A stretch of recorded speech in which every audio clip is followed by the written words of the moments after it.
যে বিভিন্ন সংবাদপত্র, ইলেকট্রনিক্স মিডিয়ার মাধ্যমে আপনারা জানতে পেরেছেন যে সর্বভারতীয় মেডিকেল যে প্রবেশিকা পরীক্ষা নিট, এই নিট পরীক্ষার ফল প্রকাশ হওয়ার কথা ছিল 14ই জুন, কিন্তু নিট কর্তৃপক্ষ খুব তাড়াতাড়ি করে 4ঠা জুন, যেদিন ভারতবর্ষের লোকসভা নির্বাচনের ফল প্রকাশিত হতে যাচ্ছিল, সেই দিন তাড়াহুড়া করে এই নিটের রেজাল্ট প্রকাশ করেছে।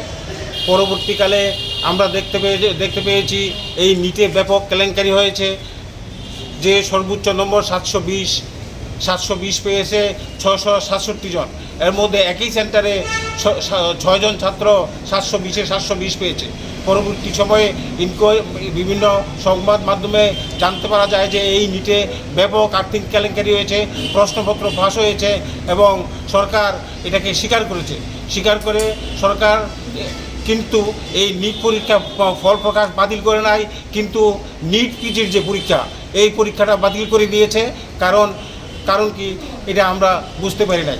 তাই আমরা all India save education committee সারা ভারতবর্ষব্যাপী এই যে সর্বভারতীয় এই যে ডাক্তারি প্রবেশিকা পরীক্ষা, যে পরীক্ষার মাধ্যমে ডাক্তার তৈরি হবে, এদেশের গরিব মেহনতি মানুষের চিকিৎসা করবে, মানুষের বাঁচা মরার যেখানে প্রশ্ন জড়িত, সেই ডাক্তারি পরীক্ষায় যদি এত ব্যাপক কেলেঙ্কারি হয়, তাহলে সাধারণ মানুষ যাবে কোথায়?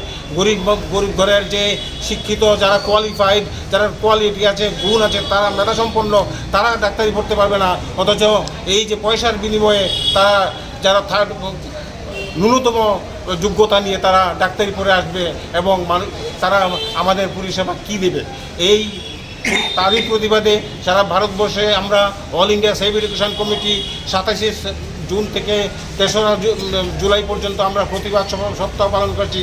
এরই অঙ্গ হিসেবে ত্রিপুরা সেফ এডুকেশন কমিটি আমরা এখানে একটি প্রতিবাদ সভার আয়োজন করেছি।